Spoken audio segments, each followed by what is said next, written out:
don't compete for social media likes and comments. Compete and follow your journey of success that you're looking to achieve. Buongiorno da Italia Bodybuilding, è un immenso onore avere qui con noi uno dei migliori coach al mondo, Neil Hill. Nice to meet you. Nice to meet you. So, how did you start bodybuilding? Wow, I started bodybuilding when I was 19, back in 1989. And what's so kind of crazy, it's gone full circle because the first ever show that I ever went to as far as a proper bodybuilding show was the 1989 Mr. Olympia here in Rimini, Italy. So it's kind of iconic and quite remarkable that I'm back here now in Rimini for the second time. The first time back in 1989 when I first started training when I was 19 years of age. So kind of happened by luck, I would say, more than anything else. It was a kind of an innocent journey of me starting my bodybuilding career as a innocent, naive amateur bodybuilder, and obviously I was fortunate to progress as an amateur and then turn pro back in 2002. And how did you start the coaching? Again, it was kind of naively, innocently, because I think what happened is that I was very lucky that my body was very hyper responsive. So, I was very committed and disciplined to the craft of bodybuilding, and I loved the lifestyle and the discipline of living that lifestyle to see a positive result. And I was fortunate that my body was responsive. It grew very easy. And my philosophy, or how I looked at diet, was very different to what everybody else was doing around me, because it was very extreme. Now, I'm not saying that my diet was flexible, because it wasn't. Everything was based around full proteins, different spectrums of amino acids coming from fish, chicken, red meat, eggs, protein powders. Back then, I was using a different array of complex carbohydrates, from white potato to sweet potato, to couscous, to quinoa, to pastas and oatmeal, and also rice cakes at the time. I was having fruits nearly in every meal. I was having fibrous carbs in every meal. And my body responded, and I was also having my dairy. I was still having low-fat milk. I was still having my low-fat yogurt. And a lot of people are saying, well, why are you having these types of food types? Because they're going to hold water. But my body didn't really have an inflammatory response to those foods, because they were super clean and they were also very low in fat. So my water levels were very high as far as me drinking plenty of fluid. And my body was responsive. It was seeing progress with very minimal cardio. And back then, I didn't understand calories. I didn't understand really proteins and fats and carbohydrates. I just knew that clean foods were clean foods. So I kept all those food types in, and I was able to get lean. And I think what happened is, when people saw my success as an amateur, they were inquisitive to what I was doing. And then obviously I just got innocent interest with people wanting to work with me. So I started coaching when I was about 22, 23 years of age, and now I'm 56. So that's over 30 years. And, I wasn't charging for coaching for... I wasn't charging for coaching for 20, 25 years. I wasn't charging anybody, because I had other professions. I had other career where I was focused on. I was making my money. So for me to help people was something I enjoyed. And it was the enjoyment of not necessarily giving back, but helping people progress with their own fitness goals. Okay. So you have a lot of experience. What would you change in your career as an athlete and as a coach? I think if I was to change things as an athlete is, I retired from professional bodybuilding back in 2002, and the reason being is that sport was an innocent way of me being able to be equal to everybody. And what I meant like that was, when it comes to sport, your commitment and your passion is always going to reflect your progress. Now, of course, some sports are more favorable to certain people, because maybe genetically they respond in a certain way. And for me, bodybuilding is something I was passionate about, but I was also a very active and very successful sports person. Younger, I was an international swimmer. I swam for Wales when I was a child. I swam for Wales for many, many, many years. I played soccer. I played rugby. Those are sports that I was very near and dear to me. But when I was born with a hereditary knee issue. So basically, I had a hereditary fault with my right knee, where instead of my ligaments being taut enough and my joint being stable, so as you obviously go through a position like I'm doing now, instead of my joint doing this, it would create flexion, and I got a lot of bone-on-bone contact. So from a young age, I had major knee issues, right? So when I turned pro in 2002, there was no 212, there was no 202, there was no classic, there was no men's physique. It was open class bodybuilding. And I had the genetics to be successful as a open class athlete, even though I was obviously short in structure. You only have to look at the likes of a Lee Priest and a Sean Ray and a Lila Brada. Those athletes are just incredibly iconic. You know, they really did stand among giants, and also they placed very, very well. You know, Lila Brada was always my favorite bodybuilder because I was able to relate to him. I was able to relate to his height, his structure. I liked and I admire his professionalism on stage and off stage, how he carried himself. You know, he stepped away from the industry. And I remember a quote that he put up. He said, "I feel that that bodybuilding has outgrown me," meaning I'm no longer competitive with these giants around me, because obviously he was competing against the likes of Lee Haney, Rich Gaspari, Mike Christian, Vince Taylor, those athletes, and then obviously Dorian comes along, right? And I think that, you know, the sport went to a new level of muscularity and athletes became bigger, and he's decided to step away.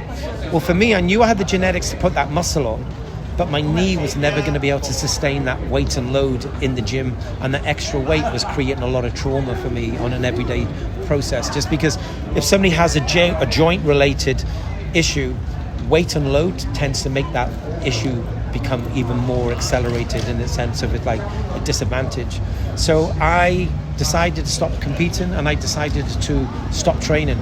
And I wish that I had stopped training. I wish I just went into what I would say a freestyle bodybuilding mindset, where I don't have any goals to step on stage, but my goal is just to enjoy my training. But I didn't. I stepped away from the industry completely as far as training, because I was kind of heartbroken, because bodybuilding was a big part of me and I loved competing. So I stopped competing in 2003. I turned pro in 2002. It wasn't because I didn't have the genetics to get to the next level. It was purely because my knee would not sustain that extra weight and load. And I need to put probably another 10 to 15 pound of muscle on my frame, which was very achievable over probably 14 to 18 months, maybe 2 years at the most. Mm-hmm. But for every pound of muscle I put on my frame, my knee would become even more, you know, just more discomfort, more pain, and my quality of life was not so good. And I wish I just carried on training. That's one regret. Another regret was I never had any professional shoots done, and I really did wish that I had professional shoots done, because I never had anything like just to really look at, admire of my efforts in the gym other than just Polaroid pictures, you understand? Yeah. And as far as my coaching, I don't think anything. I don't think I have any regrets with coaching. I just love what I do. I just genuinely really, really love what I do, and I'm fortunate to have the opportunity to be obviously here in Rimini in Italy with Yamamoto Nutrition, which I'm very proud to be a part of that company. I've been a part of the company now for 7-8 years. They obviously have a very strong presence here in Italy, representing obviously the company and being here, and they have the opportunity to meet other individuals like yourself, because you have to remember, I was you at some point. Do you understand? And I come further forward, and as I said, I was here back in 1989 for the Mr. Olympia. I did not know what I was going to expect. I was very naive at the time, because I said I'd only just started training like 6 months beforehand before I came here. I just think that I'm very fortunate to have an amazing team of athletes, and they're hard working, and we have goals that we are looking to press and achieve together as a team, and also individually as well, because it's obviously an individual team sport indirectly. When you step on stage, you may have team members which you train with on a daily basis, but when you step on stage and you compete against each other, it's an individual sport. So I'm blessed, but it's not come from anything other than hard work and passion. And I think that passion drives everything that you do in life if you want to be successful. But success can't be kind of looked upon as a trophy or a first place prize. Success to me, it really is about progression. And we're all at different levels at different life, right? So we're all seeds of life, I believe. It just takes time for us to mature and grow and become something that we're really excited to be upon. Okay. Who's your favorite bodybuilder for each division? Right, that's a tough one because are we talking about past or present? Because the present. Wow. Okay, that's a tough one. Okay, so I want to show you my respects to Chris Bumstead for what he's done for the industry, but more importantly, what he's done for himself. Because I know Chris a little. We've had polite conversation over the years, and I think that what he's done, within himself and what he's doing for the industry now as well, I think is pretty remarkable, to be honest with you. Even though he's not competing this year, he's retired. Whether he comes out of retirement in the future, I don't know what him and Hanny's plans are. I don't think he will come out of retirement. I don't think he has anything to prove. Okay. But I have to show respect to Chris. Samson, I think that Samson is an incredible bodybuilder. I think that he's everything that open class bodybuilding is, and what it's supposed to be about. It just oozes like just flow and charisma and muscle bellies and shape and structure. But there's a lot of really good athletes in that open class division as well, because I have huge respect for Hadi, but I also have respect for what Derek's done with his physique as well, because he was a 212 athlete coming into the open class division. And even though obviously he won the Olympia a couple of years ago, he obviously lost the title, but he definitely made a statement in Columbus, Ohio back in March of this year. So it's going to be interesting to see what those athletes do. Within the classic division, I don't say it because it's Mike is my athlete, but I feel that everything that Mike is and everything that Mike represents as classic bodybuilding is what classic bodybuilding is and always has been, and that is just a beautiful flowing shape. It's something that people look at and just gravitate to because it just oozes beauty. Do you understand? Yeah. And classic bodybuilding isn't just a one-dimensional division. There are many aspects of what I call classic bodybuilding. First of all, classic bodybuilding is a shape and structure you just look at and say, that is beautiful, that is art. And when you look at that classic division, you look at the different athletes who are placed over the last number of years, they all have different physiques. Yeah. There's a little bit of similarity, but they're different in themselves. So I'd say probably Mike is and not because he's my athlete, it's just because I just think his shape and his structure and his presence and what he stands for on stage and off stage is everything what bodybuilding should be, and not just classic bodybuilding. Keon, what can I say? The 212 athlete is just, he could win as many Olympia titles as he wants. He's just in a different league to everybody else. So I have to show my respect to Keon because I love his shape, I love his structure.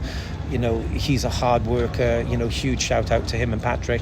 Patrick's one of my fellow teammates within Yamamoto Nutrition. I'm very fortunate for me and Patrick to have such a great, genuine, close friendship, because we have athletes which compete against each other, but we break bread and enjoy each other's company when we're ever in each other's company. It's it's amazing. And then with all the other divisions, you have Ryan. Yeah, Ryan, present Mr. Olympia. I think that he's represented that industry like a true Mr. Olympia, to be honest with you. It took a while for Ryan to attain that title, but much respect and much deserved. And I think that what he's doing for the industry in that division is pretty remarkable. So, and the thing is as well, it'd be wrong for me just to show praise to the champions, because most of these athletes that I've just mentioned, they are the champions at the present. But you also have to show respect for the next generation of athletes out there as well, because the depth and the pool of talent is just incredible, So don't think I'm just gravitating to the champions of today, because you have to show, respect to the champions of tomorrow as well. And listen, it's 2025. There's a long time between now and the Olympia. It's probably like 19 weeks away. So there are many athletes which are going to be hungry and dedicated and disciplined to be that next Mr. Olympia. Maybe they attain that title this year, maybe they don't, but at some point we're going to have new champions. So I think that it's respectful to show respect to the present, the past, and also the future. What about Italian athletes? Listen, Italian athletes are just like Italian in general. There's passion, right? And the depth of talent is getting deeper and deeper and deeper. There's no doubts. I think that you should all be very proud of the achievements of the Italian athletes. You know, you've had multiple different athletes competing in different divisions in the Olympia, not just a one-dimensional, you know, athlete. For instance, you've had athletes in multiple different divisions. So I think it's just like everything. The depth of talent is just getting deeper and deeper. It needs time. I think that social media has been a tool which has allowed the industry to grow, but I also feel that social media is a negative tool as well at times. So I think that, you know, when social media is used correctly, I think that there's a lot of good that comes with it. And I think that my advice to everyone around the world, as far as athletes which are wanting to be competing and compete for all the right reasons, is don't compete for social media likes and comments. Compete and follow your journey of success that you're looking to achieve for all the right reasons, because then what you will achieve will be much more meaningful than just a comment on Instagram for a week or a day. Okay, thank you so much for your time. Hope to see you again. I will definitely see you again, and maybe this time next year I'll be back in Rimini for the 2026 Rimini Wellness. So I appreciate you guys and girls, so thank you.